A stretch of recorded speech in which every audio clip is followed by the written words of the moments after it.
ആ പ്രപഞ്ചനാഥനും ശിവനും ഇലാവും തന്നെയാണ് നമ്മൾ ഓരോരുത്തരും. ആദിമ മനുഷ്യനായും തുടർന്ന് വിശ്വാസങ്ങളിലൂടെ പോകുന്നത് ആ ശിവനും ഇലാവും തന്നെയാണ് നമ്മൾ ഓരോരുത്തരും.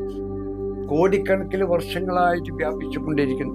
പഴയ ശരീരം അതിൽ നിന്ന് ബീജമായി പുതിയത് ഉണ്ടായിക്കൊണ്ടേയിരിക്കും. എത്ര കോടിക്കണക്കിന് വർഷങ്ങൾക്കപ്പുറം ഉണ്ടായിരുന്നു. പക്ഷേ ഇതെല്ലാം നശിക്കും, വീണ്ടും ബീജത്തിലൂടെ ഉണ്ടാവും. അതാണ് ഈ അമേരിക്ക, ജപ്പാനിലെ നാഗസാക്കി, ഹിരോഷിമയിലൊക്കെ ബോംബിട്ട് അവിടുത്തെ ആളുകളിൽ ഇപ്പോഴും അണുക്കൾ ഇവിടെ അംഗവൈകല്യം വന്ന് ജനങ്ങളുണ്ടായിരിക്കും. നശിപ്പിക്കും, നിങ്ങളെ നശിപ്പിക്കും. വീണ്ടും വീഴുന്നെങ്കിലും ബാക്കിയുണ്ടാകാതെ മുളച്ചു കൊണ്ടുവരും. അങ്ങനെ വ്യാപിക്കും. അവസാനിപ്പിക്കാൻ പ്രയാസമാണ്. പിന്നെ ലോക അവസാനം എന്ന് പറഞ്ഞത് ഈ പ്രപഞ്ചത്തിൻ്റെ ചെറുപതിപ്പായി പ്രപഞ്ചം, അല്ലെങ്കിൽ ശിവനും ഇലാവും പുനർജനിച്ചുള്ള അതിൻ്റെ ചെറുപതിപ്പല്ലേ നമ്മൾ ആ സൂര്യനും ചന്ദ്രനും ഭൂമിയും മറ്റു ഗോളങ്ങൾ ചേർന്ന അതിൻ്റെ ചെറുപതിപ്പാണ് നമ്മൾ. ഈ ആലമാണ്, ഈ പ്രപഞ്ചമാണ്, പ്രപഞ്ചത്തിൻ്റെ പതിപ്പാണ് നമ്മൾ. നമ്മുടെ മരണം ഈ പ്രപഞ്ചത്തിൻ്റെ മരണമാണ്, നാശമാണ്, ഖിയാമമാണ്. അത് സങ്കല്പിച്ച് നിങ്ങൾ എങ്ങനെയെല്ലാം മനസ്സിലാക്കുന്നതെന്ന് വെച്ചാൽ അതിൻ്റെ അടിസ്ഥാനത്തിൽ നിങ്ങൾ മനസ്സിലാക്കി പോകണം. എന്നിട്ട് അറിയാത്തവനും വിടാത്തവനും അത് അങ്ങനെ ഇങ്ങനെയൊക്കെ ആകുമ്പോൾ മറ്റത് മറിച്ചത് ലോകാവസാനം എന്നൊക്കെ പറഞ്ഞാണ്. ഓരോ മനുഷ്യൻ്റെയും മരണം ഈ ലോകത്തിൻ്റെ ചെറുപതിപ്പായ പുനർജനിച്ചുള്ള അതിൻ്റെ ലോകത്തിൻ്റെ മരണമാണ്. ഓരോ മനുഷ്യൻ്റെയും മരണം.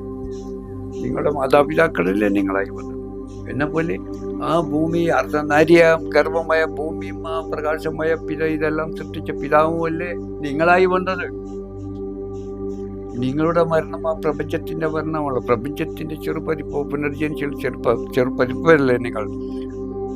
അപ്പം പ്രപഞ്ചത്തിൻ്റെ ചെറുപതിപ്പ്, പ്രപഞ്ച ഗർഭത്തിൽ തന്നെയാണ് നമ്മൾ ഇപ്പോഴും ഇരിക്കുന്നത്. പ്രപഞ്ചത്തിൻ്റെ അലയിലാഹും ശിവൻ്റെയും നാരിയാം ഗർഭമായ ഭൂമിയിൽ തന്നെയാണ് നമ്മൾ ഇപ്പോഴും ഇരിക്കുന്നത്. നമ്മുടെ മാതാവിൻ്റെ ഗർഭത്തിൽ ഇരുന്ന പോലെ ഇവിടുന്ന് ഒരു മോചനമില്ല, ഇവിടുന്ന് അതിലേക്ക് തന്നെ ചേരലാണ്.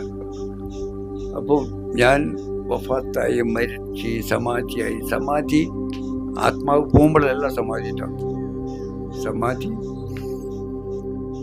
മനുഷ്യതലത്തിൽ നിന്ന് നിങ്ങളില്ലാതായി ദൈവതലത്തിലേക്ക് പോകലാണ് സമാധി. മനുഷ്യതലത്തിൽ നിന്ന് നിങ്ങളില്ലാതായി നിങ്ങൾ ദൈവികമായി തീരുമ്പോഴാണ് സമാധിയായി. ഇപ്പോൾ ദൈവമാണ്,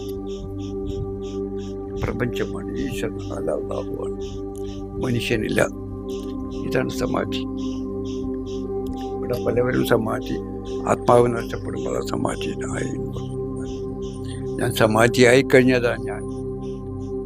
ഞാൻ തിരിച്ച് എന്നിലേക്ക് തന്നെ, എൻ്റെ വിശാലതയിലേക്ക് തന്നെ ഞാൻ പറഞ്ഞു ചെന്ന് ചേരും.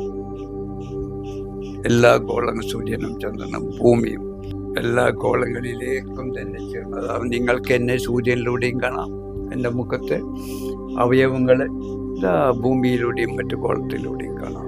ഞാൻ എൻ്റെ വിശാലത എനിക്ക് പറഞ്ഞു അവിടെ ചെന്ന് ചേരാം. മനസ്സിലായോ?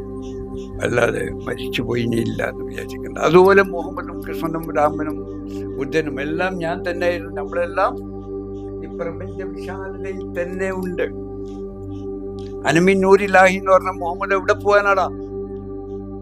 വഫാത്തായി പോയി, ഇനി വരൂല എന്ന് പറഞ്ഞാൽ എന്തൊരു മണ്ടത്തര.